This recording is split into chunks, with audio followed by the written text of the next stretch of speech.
Jacked Up Review Show. It's a Jacked Up Review Show. Jacked Up Review Show. It's a Jacked Up Review Show.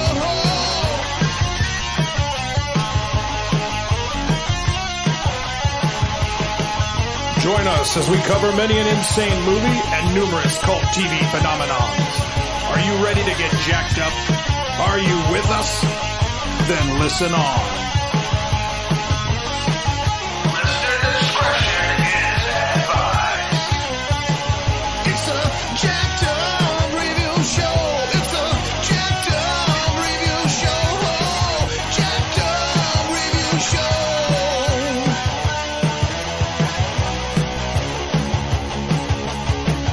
It's a Jacked Up Review Show. It's a Jacked Up Review Show. Jacked Up Review Show.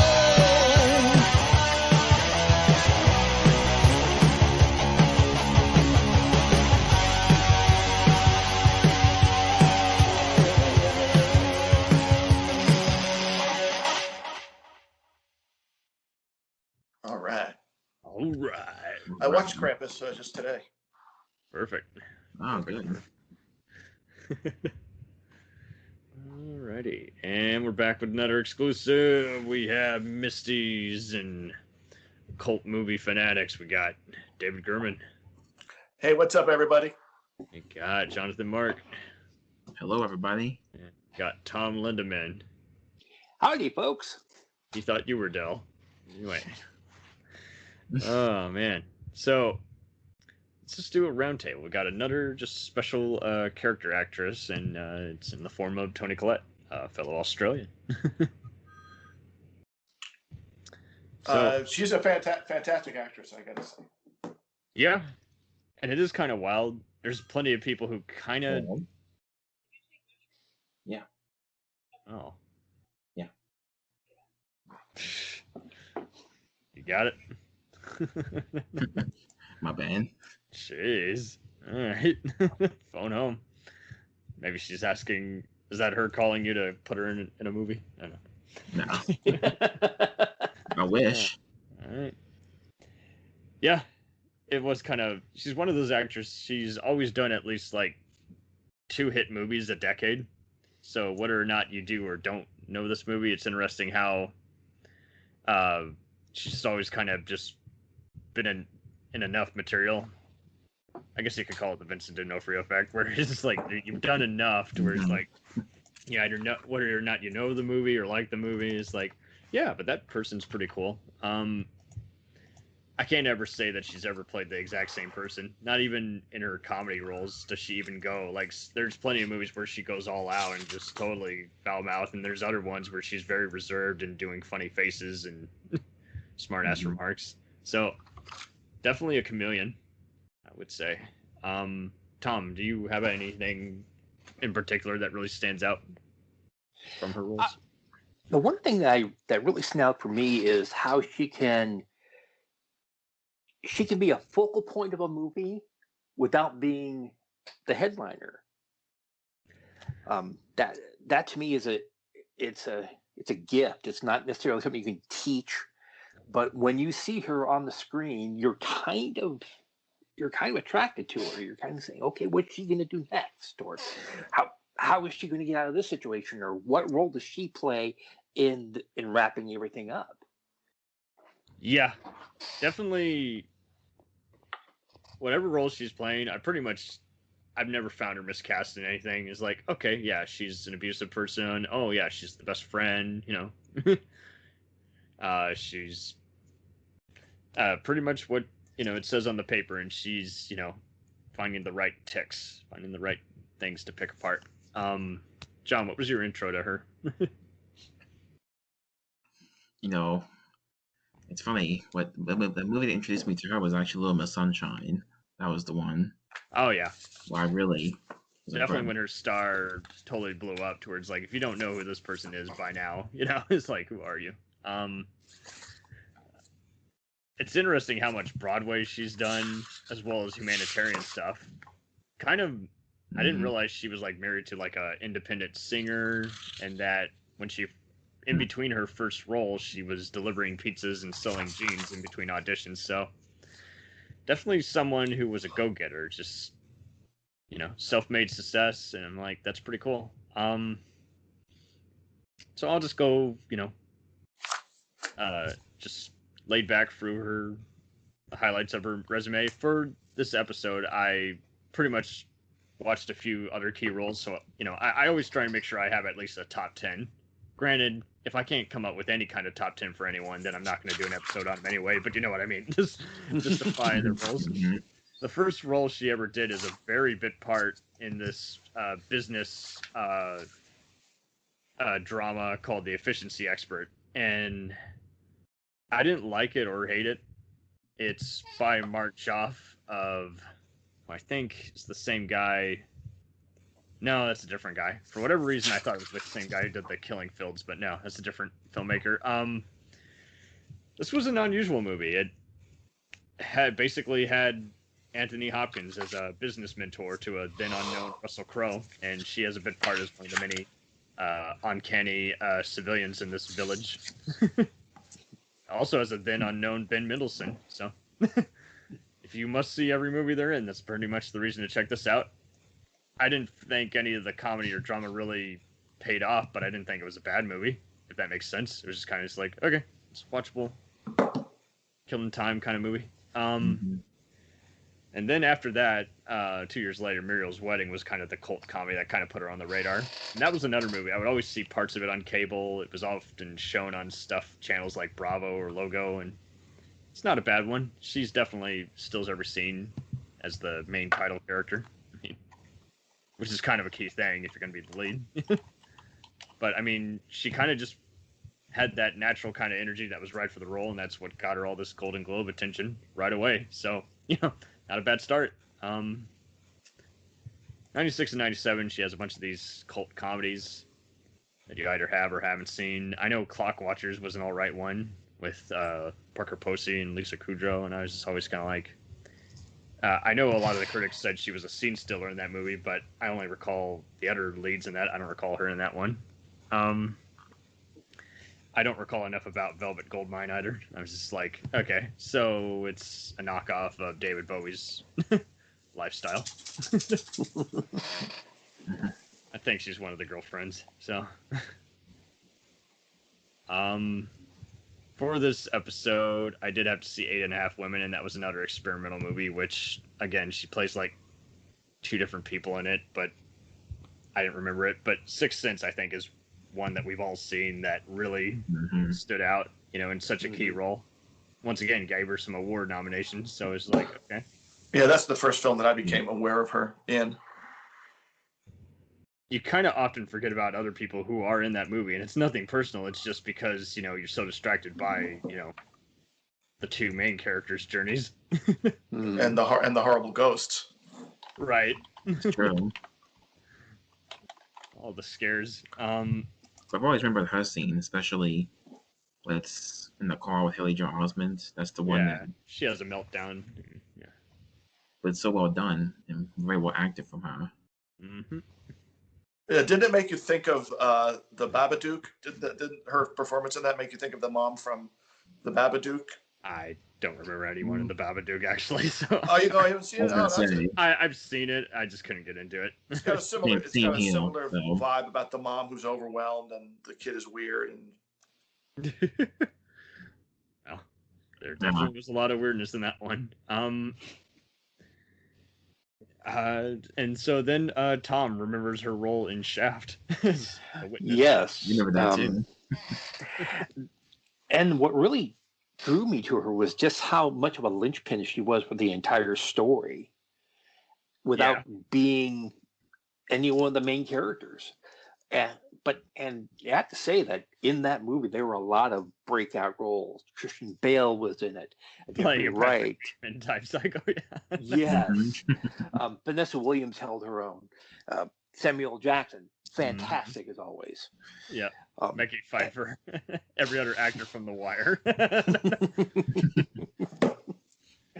But Toni Collette stood out for me because her character played such just a pivotal... victim And she did it. Yeah, Mhm. it was such a pivotal part of the entire story, but yet she kept mainly to the background. But yet we kept wondering what happened to her, what's going on now, and so she kept my interest through a otherwise enjoyable movie because she was always at the forefront of our minds. Where is she Oh, going? yeah. And Mhm. to have that kind of power, like I said, it's a gift. It's not something you can teach. It's something that you actually either have or you don't. Right. Okay. And that same year, she makes this obscure movie called Hotel Splendid with a then unknown Daniel Craig playing a chef trying to get back together with his estranged family. Long story short, skip it. Never even Watching heard of paint it, so there you go. Watching paint dry is more interesting than watching a bunch of people look at stuff for 2 hours. She's then in this Australian animated movie with a bunch of Matrix actors, including Hugo Weaving and even Monty Python's John Cleese, called The Magic Pudding. I've never heard of it, but it can be found on Amazon Prime. She's then on Dinner with Friends, which I thought was one of the better HBO stage play type movies, but also not a must-see. I actually have that movie on DVD. Oh, well, there you go. Watch it on a lazy day. That's exactly what it is. Mhm. She's the wife in Changing Lanes, and as we all know before, that's kind of a good concept, not well executed kind of movie. Exactly. About a Boy I recall being interesting. Definitely the only movie any of us can handle Hugh Grant in. So she does get some attention for the Tarantino-esque Aussie comedy Dirty Deeds, but again, I don't really recall her in it. I recall because it's kind of doesn't have as much screen time, but it's a fun romp. She's in the hours, but I only recall the other actors. I don't recall her part, so it must have been a very small segment. And I've seen it twice, so I'm making this up, guys. Saw Japanese Story, which was another kind of East meets West kind of movie, but it was another one of those kind of pretentious, festival movies with some good visuals, but nothing really standing out. Then she's in Connie and Carlo, where she plays these sisters running around in LA with drag queens and the mobsters, and that's another one. You either like it or you hate it. Oh, that was one I thought I was going to go into and absolutely hate, but my wife made me watch it, and I wound up just being absolutely in tears. I really enjoyed it. Perfect. Yeah. I mean, it definitely wasn't well advertised. It's definitely one of those, is like, this looks like a chick flick. It's like, no, it's not a chick flick, but at the same time, it's just goofy. And the thing about it is that it showed the other side of her range, for lack of a better term. It showed that she could be part of an ensemble, or at least part of a duo that was up front and center, and still managed to pull things together and pull off what they were trying to do. That's true. She does do a lot of singing and burlesque, but at the same time, it's also kind of a Midnight Run kind of premise. Midnight Run meets Victor Victoria. Yeah. That's actually a better way of putting it. I know she has a key role in The Last Shot, but I have tried watching that movie several different times, and I just had to call Uncle. It was just another Boondock Saints, Get Shorty type movie, and I was just like, okay, what is it with all these mobster comedies coming out?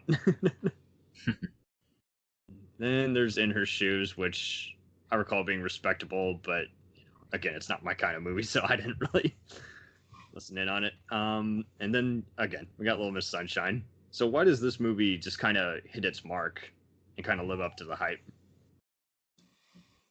Well, I think it was a big role for Steve Carell. It was one of his earlier, like, where he could really show off his acting chops and not just in a straight up comedy. Although I guess it is a comedy, but he gives a much more serious performance. Yeah, no, that's very true. It's a dysfunctional family, and there's plenty of moments where we're laughing, and other times we're like, oh, I've been in those kind of situations.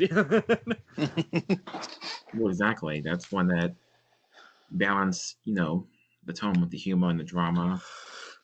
It's hard to believe that there's a lot of 24 and Breaking Bad actors in this. I must have forgotten about that.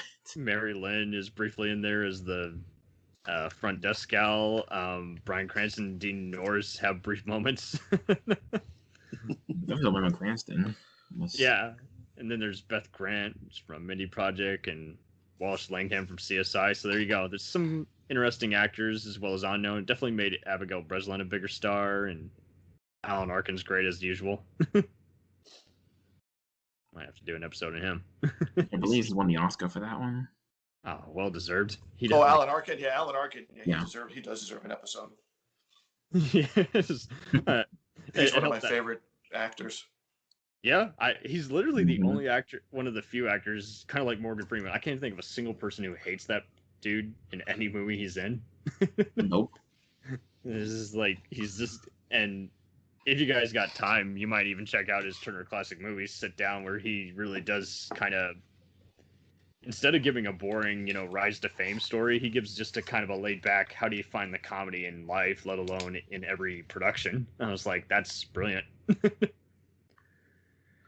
So then Collette has a few other brief key roles in the psychological thriller The Night Listener with Ron Williams, this other movie with Eddie Marston it's called Like Minds, but it was known under like a different thing, like Murderous Intent.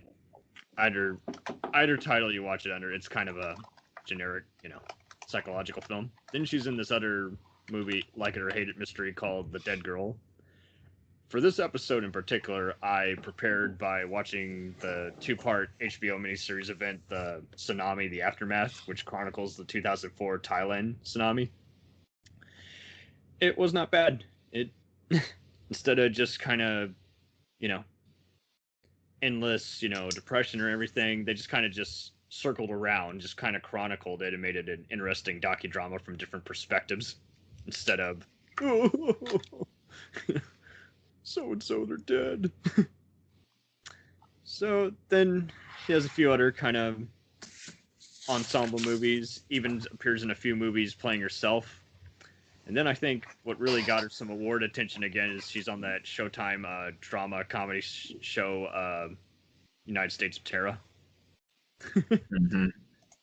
She has dissociative identity disorder. And it was definitely an interesting role.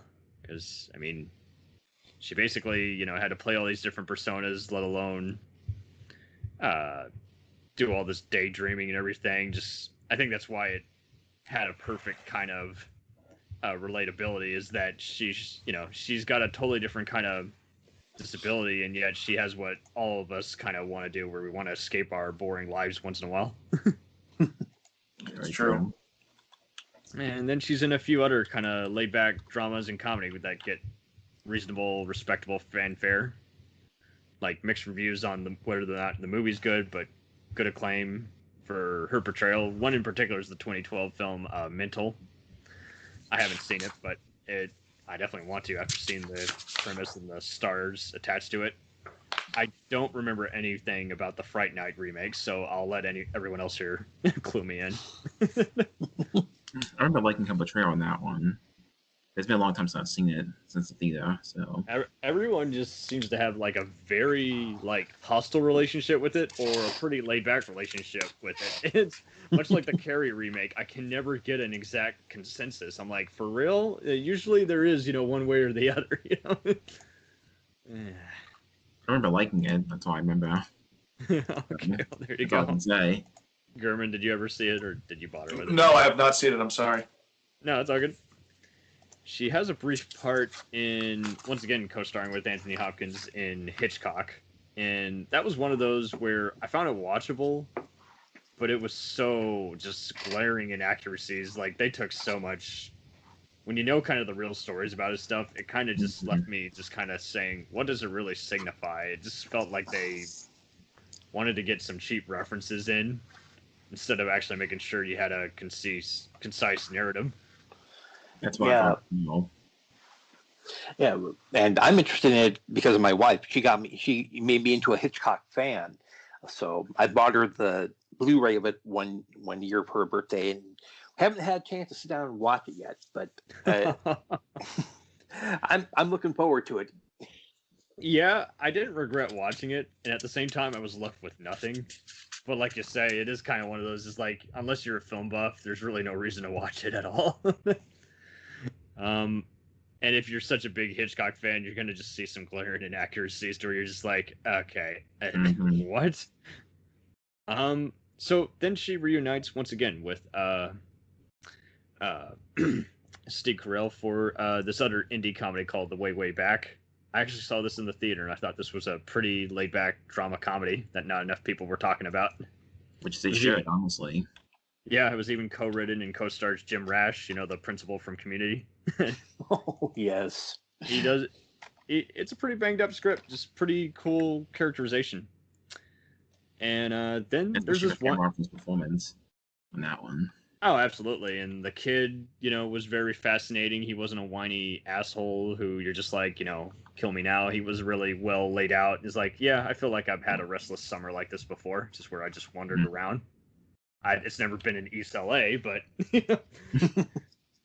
I get the general gist that the movie's going for. Then she's in this one indie comedy with Oliver Platt and Johnny Depp and even Homicide in Church. It's a fun, again, kind of just where she plays a rock journalist trying to go after her ex-hubby who's a rock star.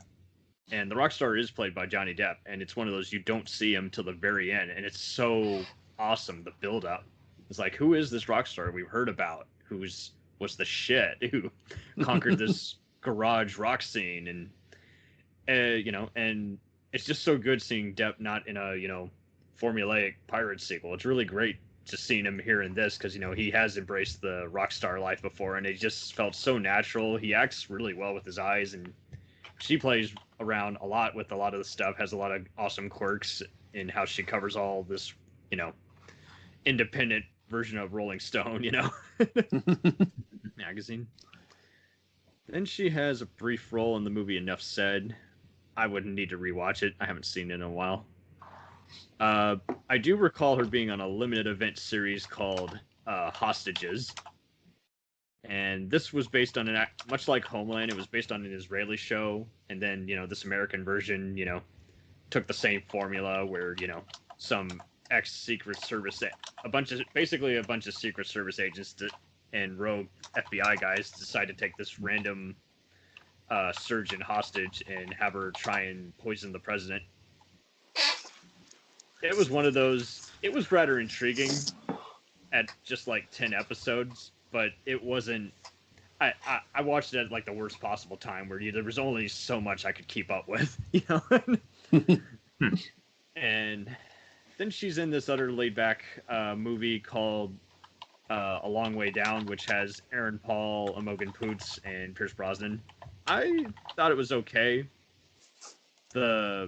Sam Neill's also in it, but I don't recall what he was playing. This movie was just pleasant. Not a remarkable movie, but definitely worth watching for the acting. It had an abysmal critic score, so I went in with low expectations, but I mean, it might be forgettable or unremarkable to some people, but it's definitely not mediocre to where you're just like in this movie now. And then she's in the Melissa McCarthy comedy Tammy. I have not seen it, and I probably never will. Same here. I believe we passed out unanimously. Yeah, I have not seen it. I don't think we need to. If I did, I fast forwarded through it because it was unbearable. So, then she plays a drug rehabilitating mother of a taxi driver in this British film called Glassland. And this got some rather good reviews. It's definitely a reasonable, decent movie. Definitely one of the better indie films where you're not, staring at your watch wondering, what is everyone seeing this that I don't? Yeah, pretty laid back. I actually felt like you actually feel like you're actually roaming the streets with these, British guys, if that makes sense. Like getting a idea of the land, of these neighborhoods, of these suburbs and lower level areas. And then she's in a key role in Hector in the Search for Happiness. And much like the John Reno episode, I don't really remember anyone in this, but I recall it being a like it or hate it kind of comedy. Bunch of stars in it. Then she's a key voice in The Box Trolls and a bunch of other independently animated movies. I've heard about that. I've never seen it. And she's in the movie Miss You Already, which she did. The movie basically got mixed to negative feedback, but everyone said that she and Drew Barrymore were very believable in it. Seeing the trailer for it, it was definitely one of those, is like, I'm sure the actors are good. I just really hate that director who, you know, directed pretentious movies like Miss Bala, Twilight, and Oh, that director. Lords of Dogtown. I'm like, pass, pass, pass, and guess what? Pass. Then here we go. Time to talk about Krampus. Oh, yes. Krampus, I recall a lot of people hating at the time, and I thought it was just laid back, okay, fun. I definitely don't recall any of the actors in it, and there's a big all-star comedic actor, David Koechner, Adam Scott. Yep. It was one of those, I just remember all the Gremlins type fun. I don't recall any of the performances or characters. Not that it needed that, it was just a fun movie. Yeah. I recall them pretty much. Especially, you know, with Adam Scott. Mm-hmm. And especially Toni Collette, and it's weird because it's another dysfunctional family, just like Little Miss Sunshine, but Right. still really The dysfunctional. horror comedy adventure. Yeah, and you get to watch them come to terms with each other during a crisis. Right? You know, Toni Collette's character is so uptight, and her sister is so, you know, not. And they both learn to, you know, value each other. It's some interesting family dynamics going on beyond the crazy monsters. I would definitely rewatch it. I mean, I might even sneak it in as a Christmas movie with some cult film pals I'm hanging out with. That's what I do every now and then. I have a shot. Yeah, I really enjoyed it. Yeah. Then she has a brief yet key role as basically the FBI supervisor who sends undercover agent Daniel Radcliffe to infiltrate a white supremacist group that was based on an actual event in the movie Imperium. And I didn't mind this one. It's not really too much action-y, but it's well acted. And then there's the milking it in because there's a bunch of money and then sane international cast in Triple X Return of Zonder Cage. Donnie is the best part of this movie. Ruby He's Rose the best part. Ice Cube reprises his role from part 2 unexpectedly, so there you go. Even Mikey from The Sopranos is in here, so this is a outrageous movie, but even though this is definitely not a career highlight, she really does ham it up here, especially during her villainous, traitorous reveal, which of course you can see coming a mile away. It's like there are no other suspects. No other suspects. You're the only one who was in the room who had access to the items. So wait a minute. You're saying that the third Triple X movie had the same quality of writing as the first?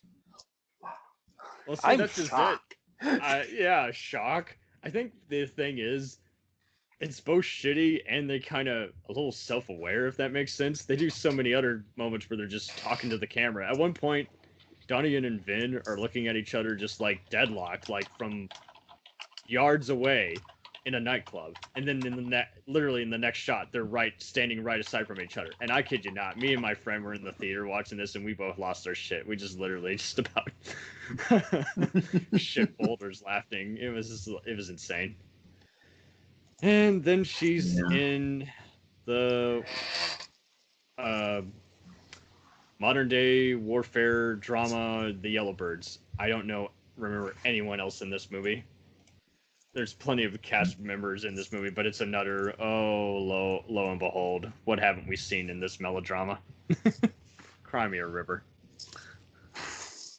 And then she's in the wacky movie Fun Mom Dinner. Yes, that's the name of it. It's just a random BFFs hanging out kind of movie. Once again, reunites her with Adam Scott. So there you go. I think it's all right, but I definitely don't recall much about it. And then there's the movie Unlocked, which I think is a fun, salt, James Bond type movie. And it's fun to see her do some action in that one. Somewhat. Yeah, she has the wackiest haircut as one of the assassins. Yeah. Did anyone else ever see this promoted on Netflix or HBO? Can't say as I have. I have not. Then she has another brief role in Please Stand By, where Dakota Fanning plays a struggling screenwriter trying to write a Star Trek script. Yes, you read that right. I thought it was okay, but definitely not something I'd watch again. And let's go to the moment we've all been waiting for. Her, what should have won an award, but she didn't, for Hereditary. Mm-hmm. Yeah, I just want to say straight up, this movie scared the shit out of me. Yeah. I can't go to bed. I can't go to bed at night without looking up in the corner of the room. See if Toni Collette is fucking hanging out in the corner of my bedroom and ceiling. Yeah. I haven't liked the other movies by this filmmaker, but I definitely love this one. This one is just in your face, just you can't take your eyes off the screen. Mm-hmm. It's kind of more of a drama with some psychological stuff, and then it's just the music by one of the former guys of Arcade Fire that make it a horror movie. Yeah, it just got under my skin. It really did. It does kind of. Some people hate the ending.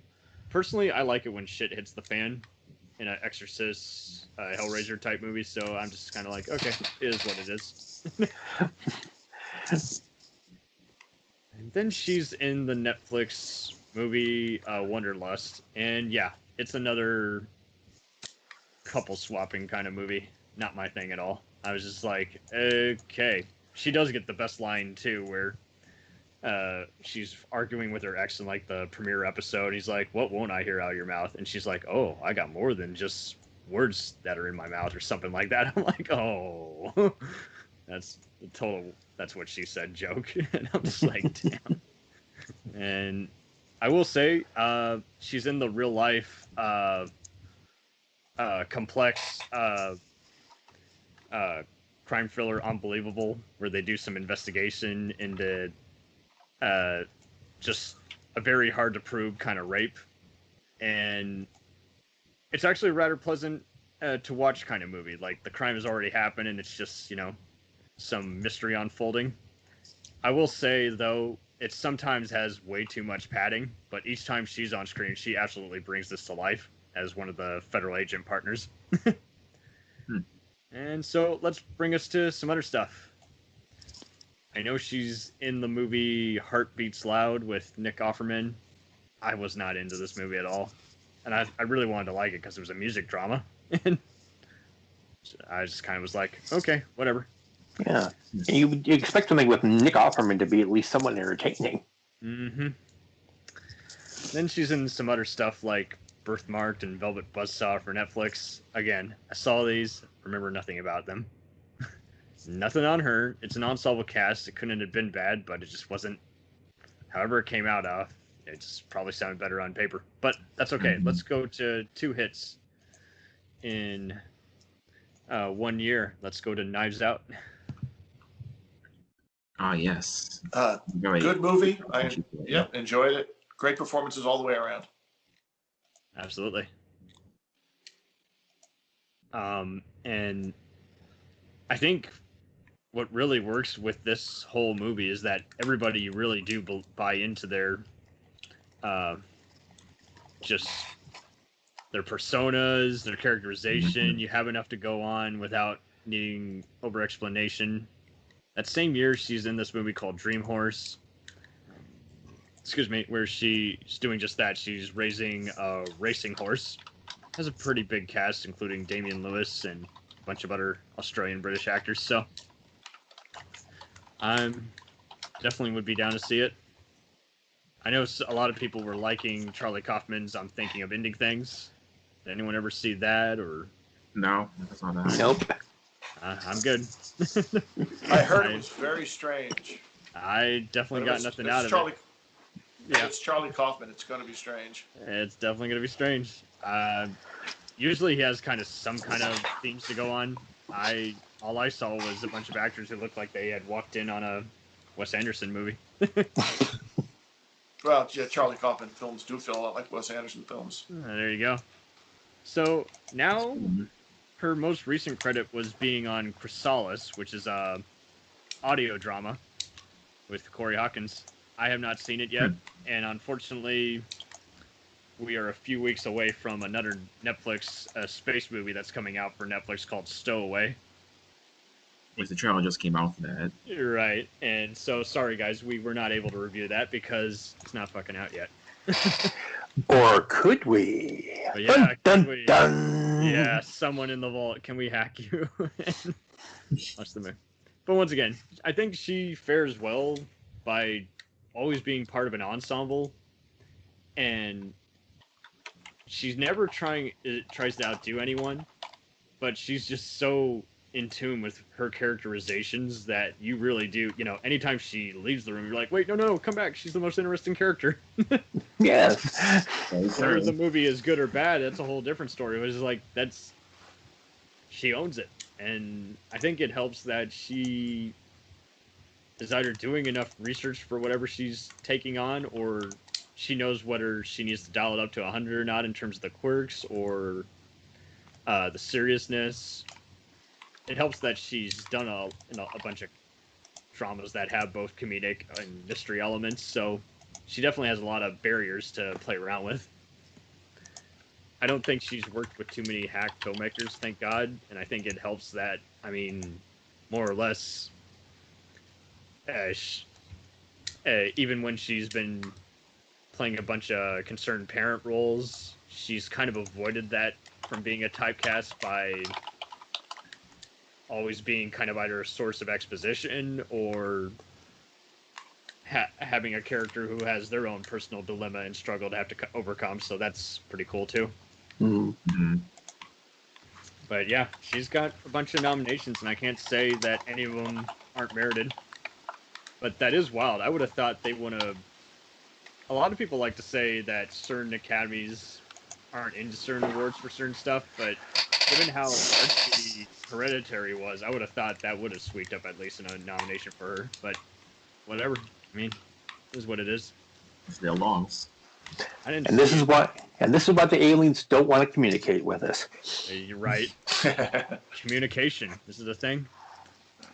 I know she did win Critics' Choice Award for Best Movie Cast in Knives Out, nominated, so that's good. She won Critics' Choice for Unbelievable, and that's definitely well deserved. She characterized that federal agent really well, like being sarcastic and smartass one minute, and then all concerned and serious the next. It's like that's good, and that's what I need. Yeah. Mm-hmm. Her Emmy nom for Tsunami, The Aftermath, after watching it the other day, I do think was well deserved, just because basically all the characters in that are kind of like the ones in Spotlight or All the President's Men, where they're all a different voice, and they're not the same person that they are in episode 1 by the time they get to episode 2. So it's like, that's good. First you see how they were before the tsunami hits, and then how you see how they are after it's hit. And then she gets even the best line in it, where she's like, there's nothing fucking anywhere.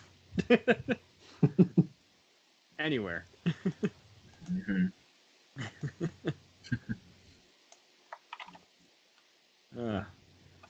Actually, yeah, no, there's this other line. I actually did write it down. I never felt so lonely, and I never felt so alive.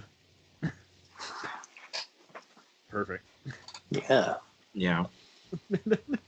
Happy to be alive, even though all our houses are destroyed and this village is toast. So yeah, even won a Tony. So yeah, there you go. So all these nominations, a few wins in at least one of them, mostly for United States of Terror. So it's like, okay, I can live with that. I'm not seeing anything where you're just like, I like your work or I like your performance, but I don't like some of this stuff that you're getting attention for. She was in a miniseries called Blue Murder Killer Cop, which was another true crime thing, but again, I didn't remember anything about it after watching it. But I think she overcomes a lot of average or forgettable movies by at least being part of big material and having so much other stuff to go off on. And like many of these actors, she benefits from doing at least 3 to 5 movies a year, and most of them hit home, I would say. Mm-hmm. So there's That's never a so moment funny. where you're like, oh, this is a really bad year for you. And because we've learned to like her, I don't ever really feel like there's a moment where she's, having to pay the rent or, took the Setting up an wrong line. OnlyFans. Right. Oh my god. Ew. That's the best line of this whole podcast. Jesus, dude. Thank you. This will be my last time here, I think. So, thanks for having No, you're fine. That's great. I'm not too serious anyway. So I guess what would we like to see her star in next? I guess I don't know. Good question. I'm trying to think. I guess there won't be a sequel to Hereditary. I'm curious with the one she's doing with Del Toro called Nightmare Alley. Oh, I did hear about that coming out. Well, So I'm curious, well, that one at least. I'm not sure about. either way, I think it benefits that she's going for the unpredictable. Because, I mean, that's just so much strengthening for any kind of actor. If I can't predict what you're going to be. Or That's what Robin should be doing. Mm-hmm. They're just playing the same role over and over again. You're right. I'd almost like to see her try her hand at comedy again. I Yeah. think Mm-hmm. because she has a reputation for these particular types of roles, but the way you can really tell how good somebody is in a role is when you have a serious actor can do comedy. Comedy is a totally different level of emotion, different levels of timing, and I think given her past performances in some of the movies we've talked about, I think she would be good at it.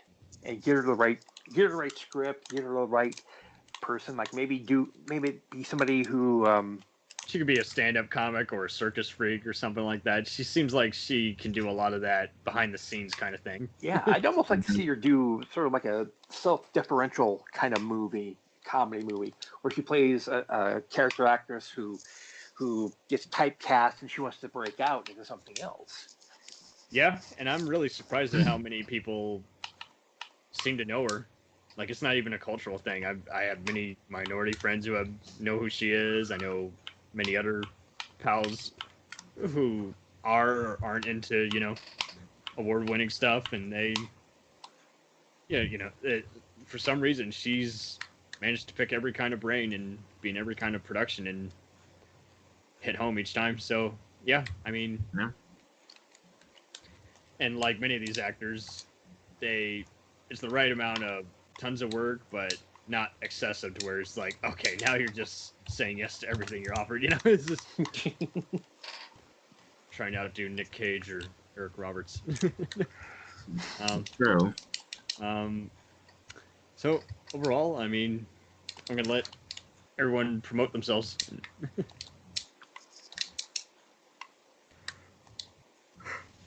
Oh, I'll go first since I have the least amount to promote. You can find me here in the House of Screams podcast and Xbox Live on Mr. Misty. And that's it. There you go. John, what are you reviewing next on the Action Elite? Well, there's a few that I'm thinking of reviewing, but not entirely sure yet. But we'll Are see. they on Amazon Prime? Are they on Tubi? Tubi, All right, perfect. exactly. And Thomas, what are you tackling?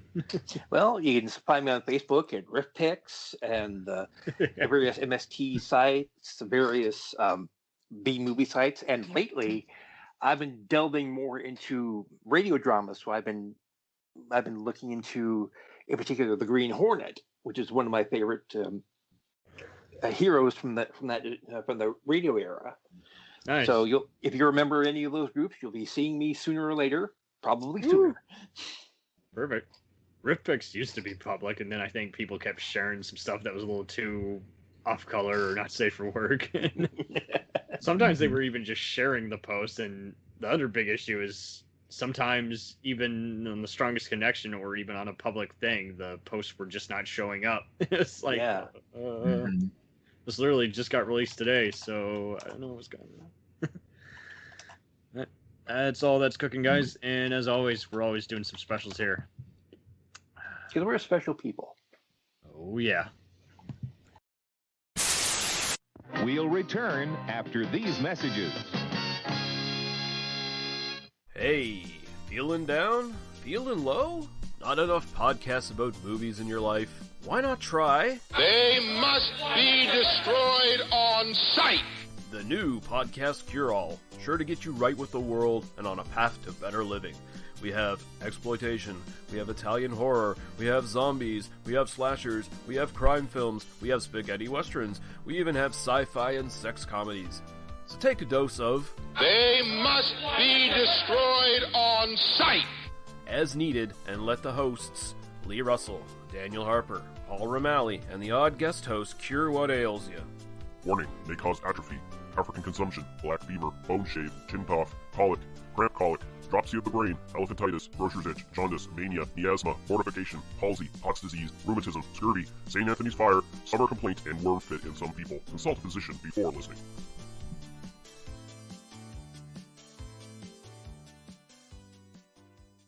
Hey, I heard you like movies. I heard you like to hustle. I heard you like podcasts. Well, guess what? There's a podcast for you out there called The Home Video Hustle. Damn right. Every Friday, we talk about whatever movie PJ picks out the bag. What does that mean? Every Wednesday on our YouTube page, I put a bunch of movies in a bag, and PJ picks one out at random. And then we just watch it. We talk about it for maybe like an hour, hour and a half, 2 hours, whatever we feel like doing, wherever the conversation leads us. But do we actually talk about the movie? Most of the time. Tangents galore. Yes. So believe me, we may be a movie podcast, but it's not always about movies. We might talk about video games, Music. Yeah, that's the big one, music. Sometimes we might get a little bit of politicalness in there. Yes. Sometimes we may just, we know what we like to do. We like to tell stories, PJ. Yes. I am the master storyteller Yes. of the podcast realm. Undefeated. So if you like to hear about movies, video games, whatever foolishness comes to our mind, the most random stuff you could think of, check out the Home Video Hustle. You can find us on the Stitchers, Yes. the Google Play, Yes. Apple Podcasts, What else? Podbean, What else? Podcast Addict, Goddamn. all that. Ain't no reason you can't get your hustle on. We everywhere, worldwide, baby. Hustle, motherfucking hustle. Hey, we can't cuss in the promo, PJ. Ah. We gotta be family friendly. There may be podcasts out there that don't want his hair say Ah. all that good fun stuff. Well, you. Yeah. don't run the listeners away, PJ. I'm sorry. But this is going kind of long. Yes. So we'll end this and say, hey, check out the Home Video Hustle every Friday on all the various podcast outlets. Peace. Peace.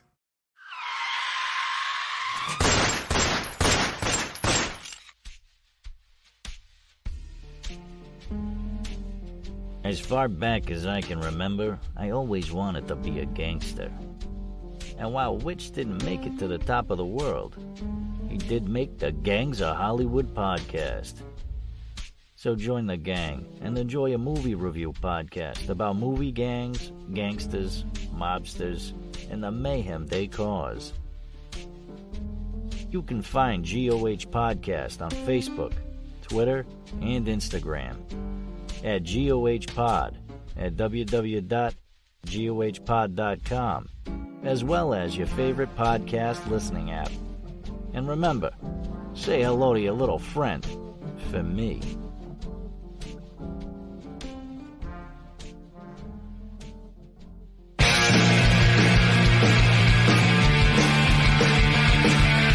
If you take two old punk rockers who are past their prime, put them in front of a movie screen and give them a podcast, what do you get? Cinema Punks. Cinepunks. It's the mixtape of movies.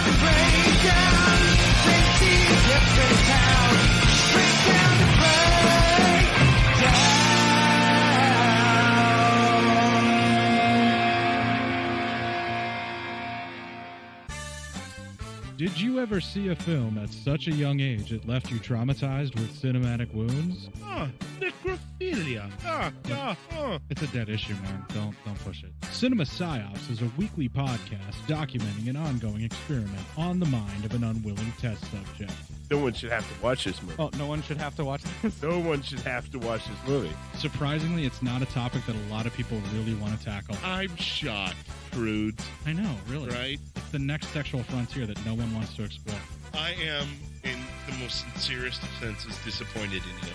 It takes a powerful goddess like Connie, jam her arm down the monster's throat and kill it. Oh, I'm still tripping out over that. Even as a kid, I was like, I gotta find a girl like that.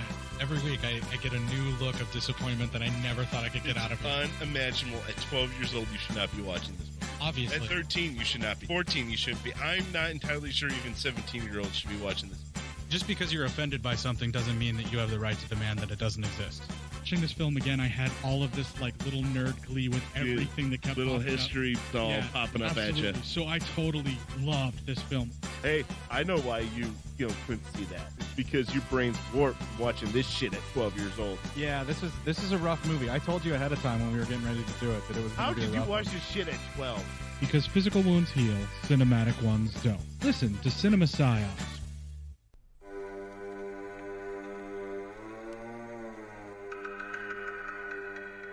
Hey everybody, I'm Corey. And I'm Zach, and we're the hosts of Podcasting After Dark, a cast dedicated to late-night horror and sci-fi of the 80s and 90s, often found on HBO and Cinemax. You know, the movies your parents didn't want you watching as a kid. You can find us every other week on Apple Podcasts, Spotify, Podbean, and Stitcher. This is what you want. This is what you get.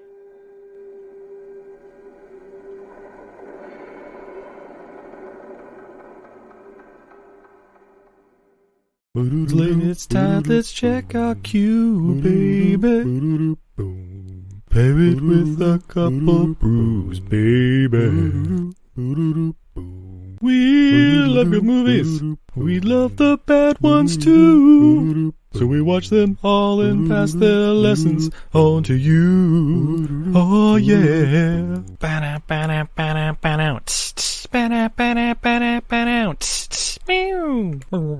Everything I learned from movies helps to make life a little bit groovy. Whether one likes plot holes or gratuitous movies, it's time to get busy with your friend Steve and Izzy at eilfm.podbean.com. Welcome to Who Was She podcast. I am your host, Tara Jabari. After a decade working in documentaries, marketing, and all things digital media, I found that podcasting is a strong medium to share stories. After years of producing for others, I decided to start my own biographical podcast. Who Was She will focus on the life of a woman throughout Baha'i history. The first season is about Lydia Zamenhof. Lydia's story explores the subjects of the power of language and faith. Her father invented the universal language Esperanto, and she came from a Jewish family and became a Baha'i.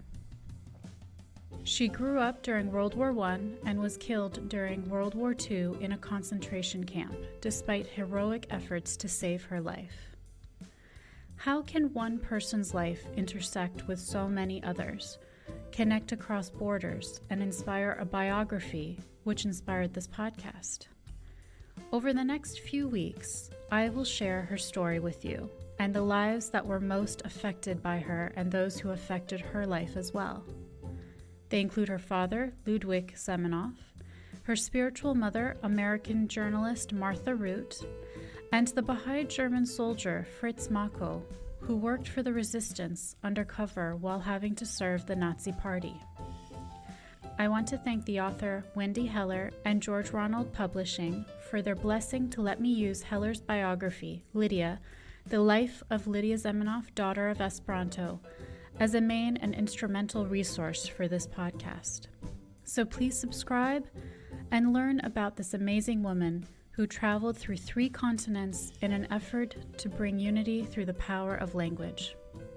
You can also find more information on our Instagram, Facebook, and Pinterest at Who Was She Podcast. Music was composed and performed by Sam Red. I am your host, Tara Jabari. Join us next time as we begin our journey about Lydia Zamenhof.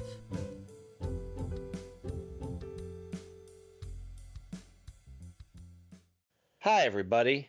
It's Mac Jackson. I wanted to invite you to a new site called the Forever Adventure Network. This website has everything. Pictures, videos, blogs. There's original music by Harmony Constant. 2 podcasts. One is the MacGyver podcast, where we celebrate Richard Dean Anderson, his iconic roles, and how it's influenced our lives. There's episode discussions, interviews, and life conversations. The second podcast is the Never Gets Old podcast, where we celebrate all the best things that we love in life, from TV, movies, music, and comics. The site is also the home for the MacGyver SG-1 audio series, an ongoing adventure series that continues the adventures of MacGyver and SG-1. There are also multiple stores to choose from for all of your pop culture and adventure needs. Come on by and check us out today. And thanks for joining the adventure. Are you sick of the same old stale podcasts? Well, then join Vanessa and Darren as they dissect movies of all kinds. The 2 lifelong cinema lovers bring their favorites, curiosities, and first-time watches to the operating table and inject them with a healthy dose of snark. Then there's the waiting room, where they examine books and short stories. So just look for them on Apple Podcasts and where fine podcasts are available. They're part of the Legion Podcast Network. Follow them on Twitter at VDClinicPod. Join them on Facebook at facebook.com/groups/VDClinicPod. Or email them at vdclinicpod@gmail.com. They're ready to cure what ails you. And still, they just might be a little contagious. We now continue with our program.